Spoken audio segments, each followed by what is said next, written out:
निकले थे CJP support को और करने लगे उपहास।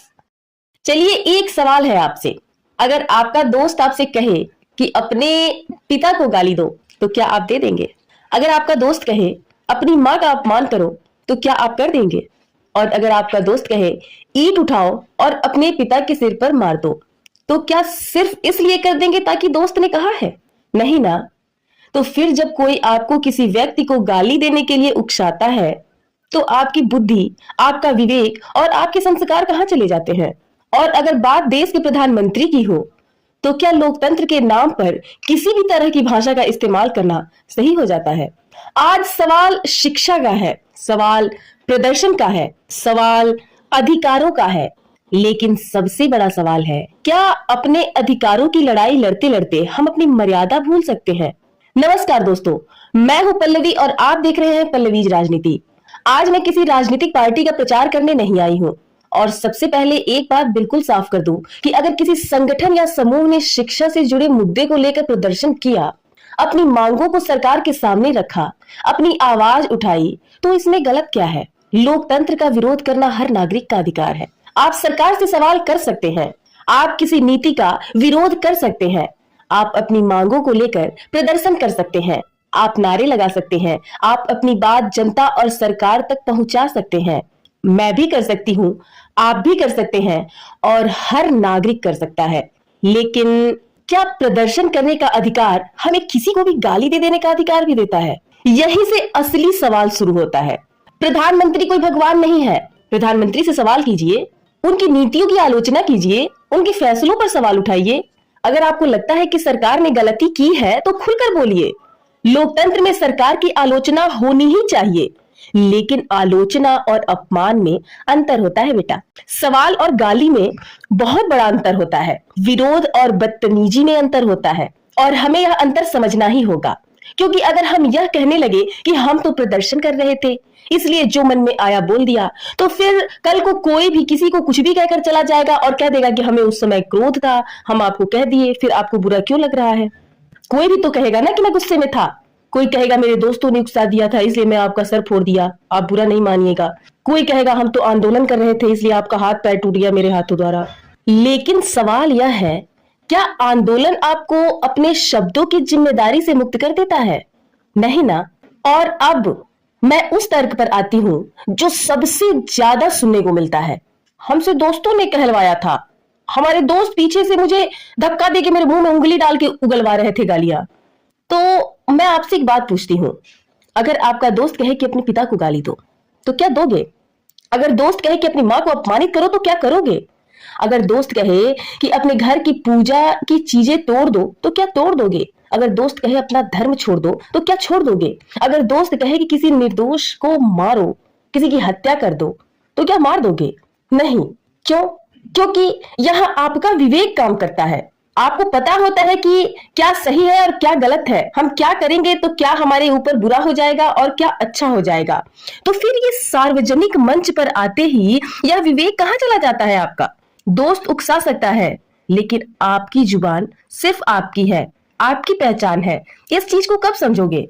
दोस्त कह सकता है, भीड़ उकसा सकती है, गुस्सा भड़क सकता है या फिर कोई भड़का सकता है, लेकिन आखिरी फैसला आपका होता है कि आपको कंट्रोल में बोलना है या फिर क्या करना है। इसीलिए अपने किए हुए काम की जिम्मेदारी भी आपको लेनी चाहिए। और हाँ, अगर कोई युवा गलती करता है और बाद में अपनी गलती स्वीकार करता है, तो उसे सुधार का अवसर मिलना चाहिए, और वो मिला भी है आप लोगों को।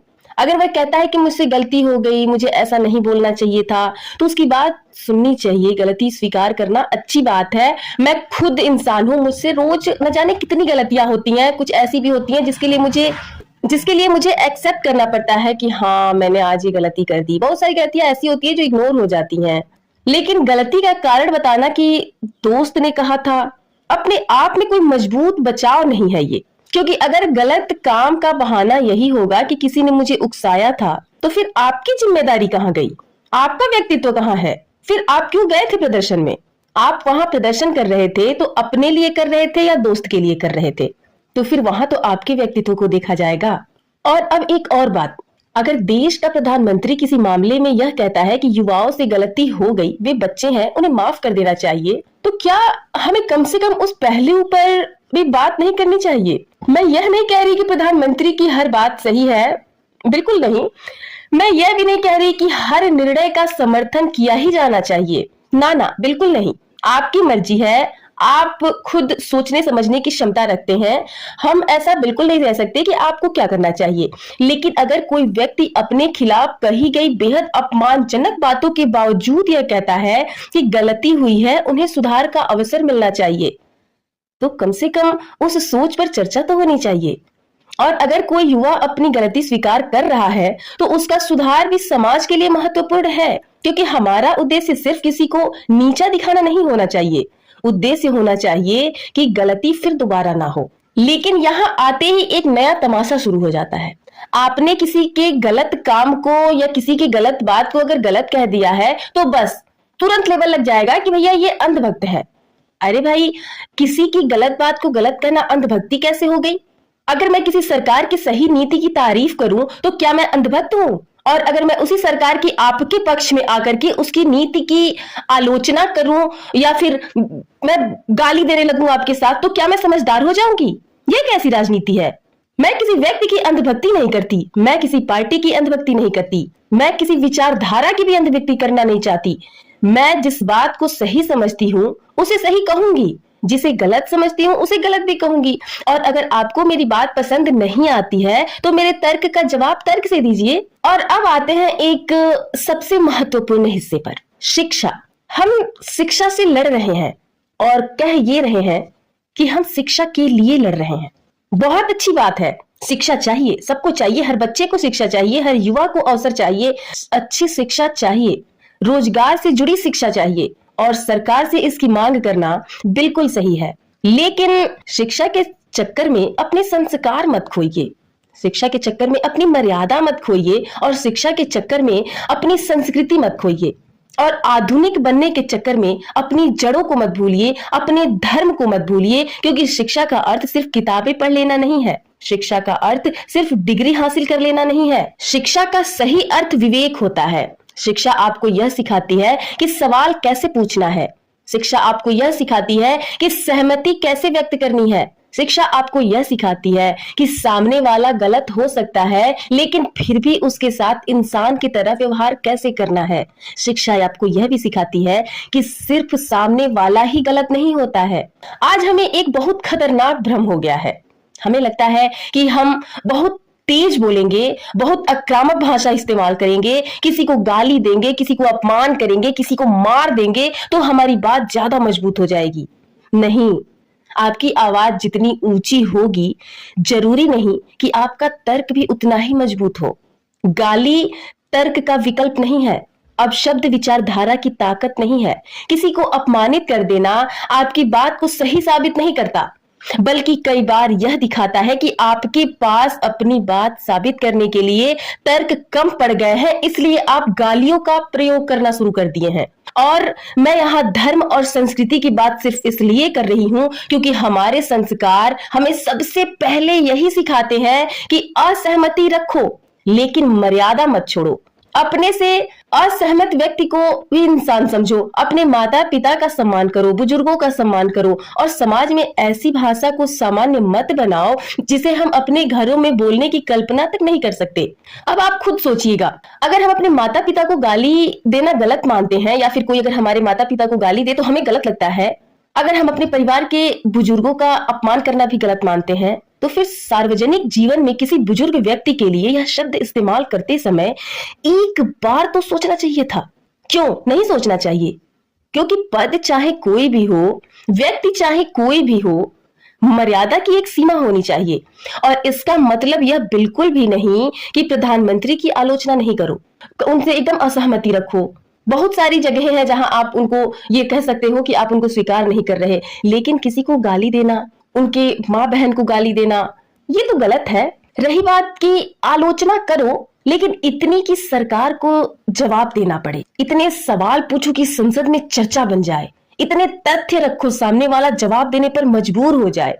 लेकिन यह मत सोचो कि गाली देना ही सबसे बड़ा विरोध है। नहीं, सबसे बड़ा विरोध वह है जिसमें आप सामने वाले को बिना गाली दिए उसकी नीति की कमियां जनता के सामने रख दें। सबसे मजबूत आलोचना वह है जिसमें आपके पास तथ्य हो। सबसे मजबूत आंदोलन वह है जिसमें आपकी मांग स्पष्ट हो, और सबसे मजबूत आवाज वह है जिसे सुनकर सामने वाला आपके तर्क का जवाब देने पर मजबूर हो जाए। तो मेरी बात पर जरा गौर फरमाइएगा। आप गए थे शिक्षा के लिए लड़ने, मैं खुद स्टूडेंट हूँ और मैं खुद आपके साथ थी। लेकिन आपको पता है वहां की एक एक जो ये क्लिप आ रही थी ना वीडियो की, मतलब वो देख करके मुझे ऐसा फील हो रहा था कि ऐसा तो हो ही नहीं सकता। मैं भी स्टूडेंट हूँ, मैं तो ऐसी नहीं हूँ। जितने भी रियल स्टूडेंट्स थे ना वहां, वो वहां गए ही नहीं थे। आप सच पूछिए तो मुझे तो अब ऐसा लग रहा है कि जिन्हें कोई काम नहीं, ना शिक्षा से काम है, ना रोजगार से काम है, वो लोग सिर्फ वहां गए थे क्योंकि बाकियों के पास तो टाइम ही नहीं था। बाकी मेरी बात बिल्कुल सीधी है, प्रदर्शन करो, विरोध करो, सरकार से सवाल करो, प्रधानमंत्री से सवाल करो, अपनी मांगों के लिए सड़क पर उतरो, लेकिन अपनी भाषा मत खो, अपनी मर्यादा मत खो, अपने संस्कार मत खो, अपनी संस्कृति मत खो, और शिक्षा हासिल करने के नाम पर अपनी असली जड़ों को मत काटो। क्योंकि जिस शिक्षा के लिए हम लड़ रहे हैं ना, वही शिक्षा अगर हमें विवेकशील बनाने के बजाय असभ्य बना दे, तो हमें एक बार रुकना, सोचना होगा। हम वास्तव में शिक्षित हो रहे हैं या फिर सिर्फ डिग्री हासिल कर रहे हैं, ये आपकी भाषा से पता चलता है। और अंत में सिर्फ इतना कहना चाहती हूँ कि डिग्री आपको पढ़ा लिखा बता सकती है, लेकिन आपके शब्द बताते हैं कि आप सच में कितना शिक्षित हैं। विरोध आपका अधिकार है, लेकिन अभद्रता आपका अधिकार नहीं है। सवाल आपका अधिकार है, लेकिन किसी का अपमान करना आपका अधिकार नहीं है। अपने अधिकार को समझिए, आधुनिक बनिए, लेकिन अपनी जड़ों को काट कर नहीं। शिक्षित बनिए, लेकिन अपने संस्कारों को जलाकर नहीं। अपने अधिकारों के लिए लड़िए, हक है आपका, लेकिन अपनी मर्यादा को कुचल कर नहीं। और याद रखिए कि जिस दिन हमें अपनी बात मनवाने के लिए गाली की जरूरत पड़ने लगेगी, उस दिन समझ लेना चाहिए कि हमारे तर्क कमजोर पड़ गए हैं, यानी आपके पास अपनी बात रखने के लिए कोई बात थी ही नहीं। तो फिर आप वहां इकट्ठा क्यों हुए थे? क्या सिर्फ गाली देने के लिए, किसी को अपमान करने के लिए? नहीं ना। मुझे पता है कि मेरी बातें बहुत सारे लोगों को गलत लग रही होंगी, और कुछ लोग ऐसे भी होंगे जिन्हें लग रहा होगा कि शायद मैं सही हूं, और जिन्हें ये लग रहा है कि मैं गलत हूं, उनको थोड़ा और सोचने की जरूरत है। बाकी वीडियो काफी लंबी हो गई है, मिलते हैं नेक्स्ट वीडियो में। आखिर में हम कहना चाहेंगे कि शिक्षा हमें ऊंचा उठाने के लिए है, अपनी जड़ों से गिराने के लिए नहीं। जय हिंद। मैं हूं पल्लवी और आप देख रहे थे पल्लवीज राजनीति।